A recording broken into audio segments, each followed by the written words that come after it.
thick is all that barrier going to be? Do you have that? Yeah, the clay soil is 2 feet thick. The liner is 60 mil, which is 60 thousandths of an inch thick. Okay.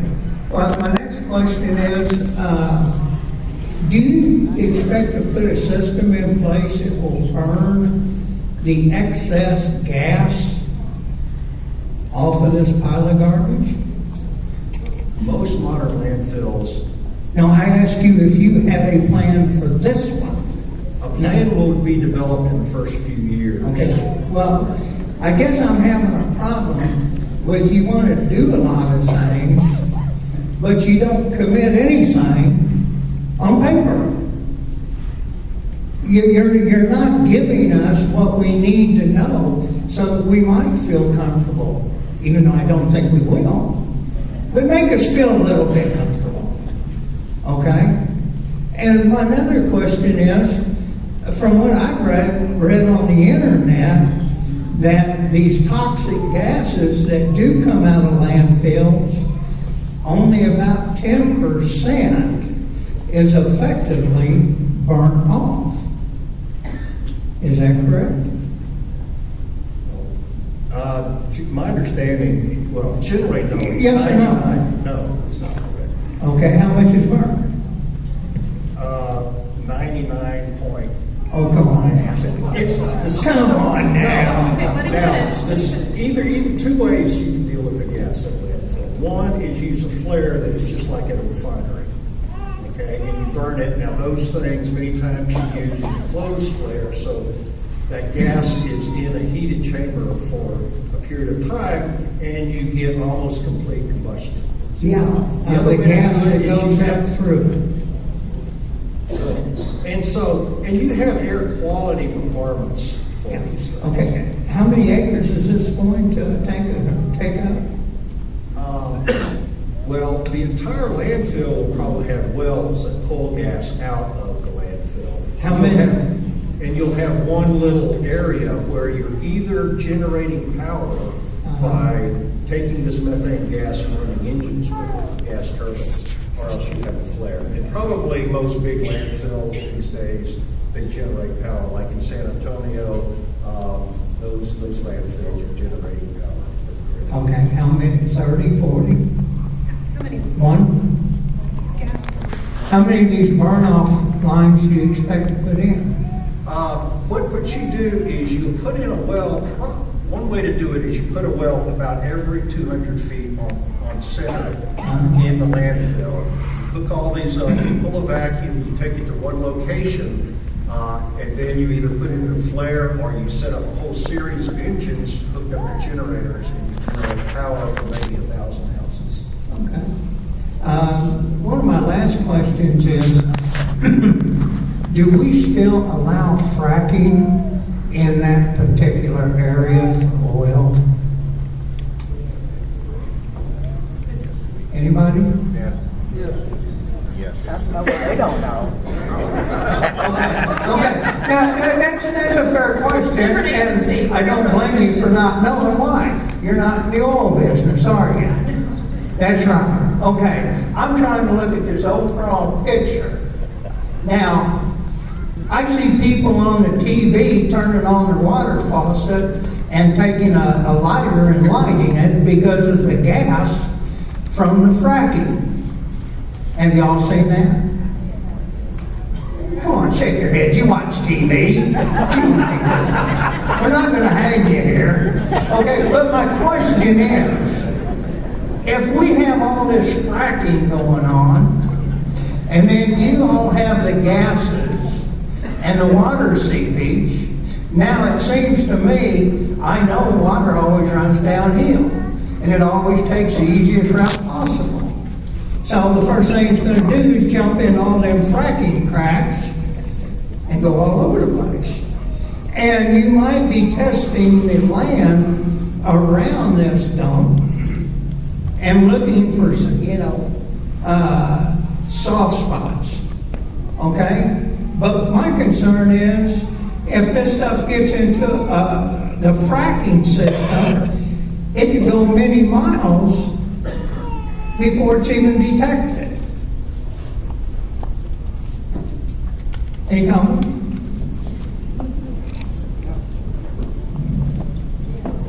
I'm sorry. I'm not an oil field Yeah. geologist or engineer, but one thing when I design landfills, we're dealing from an oil field perspective, we're barely scratching the surface of this, and we will be looking at what's going on in the first 200 or 300 feet.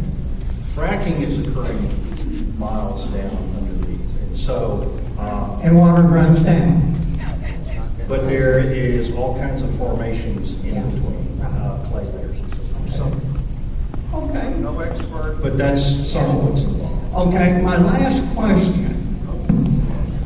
If this proposal is approved by you all, can you guarantee us, and I don't mean you in particular, but your committee, what have you, can you guarantee the public, the people of Guadalupe County and the surrounding counties, that when your little project goes to hell in a handbasket, that you have already purchased an extremely large bond or amount of insurance that's going to pay for all of this and not come back on the taxpayers to build a separate water supply system somewhere else?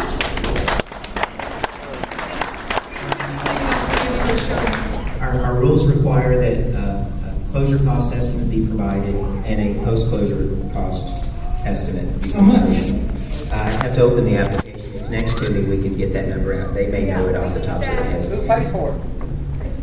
The applicant puts up. Yeah.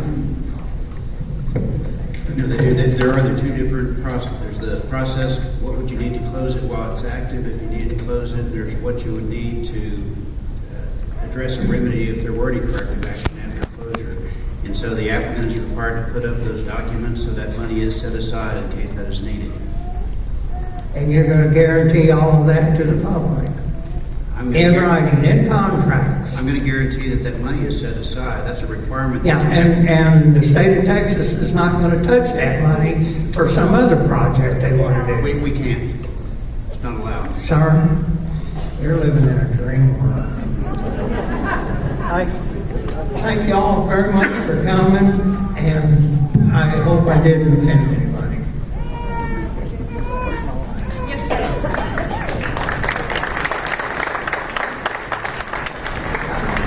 I have questions for the TCEQ. First question. If this landfill was placed over the Edwards Aquifer, under title, would it be denied? Yes, it cannot be located in the recharge of the Edwards Aquifer. Why? There's a location restriction in subchapter M of chapter 330. So, under the law, that aquifer is protected, but the Carrizo-Wilcox is not. Wilcox-Carrizo, is that correct? There is no restriction, no location restriction. It is protected by the liner system that's required by our rules. Number two, if there was a fault located near the landfill, under the title, would it be denied? Landfills are restricted within 200 feet of an active fault.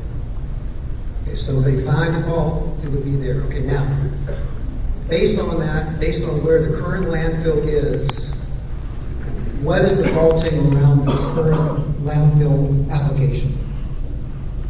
Well, there's the Darst Creek Fault, which is located, I want to say, 1,500 feet north of the proposed landfill. And that's basically been established under, by what? What kind of review? Who does that? Is it independent review? Is it something that somebody else does? Or is it something that the CEQ does? There are documents and research papers that have identified the Darst Creek Fault and its location in relation to the landfill. Okay. Next question. Do you, from an active landfill standpoint, there are 62 wells, known wells in the area. Do you have other landfills that are placed over oil field or former oil fields, current oil fields? And is that something that you can tell me other areas that you have actual, landfills over active drilling? I'm not aware of any. There may be some, I would have to research that. Okay. Does the plugging process go from the top of the surface all the way down, or is it just a plugging at the surface of the well? Well, the plugging requirements for a water well are different than requirements for an oil and gas production well. So, but they're both water wells and oil and gas production wells that are on this property, is that correct? Yes. Have all those wells been accounted for? All the known wells have been accounted for.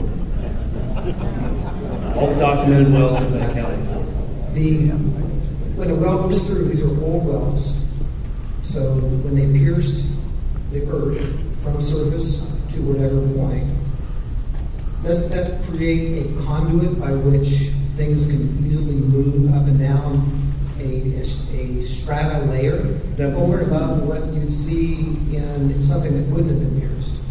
It could act as a potential conduit.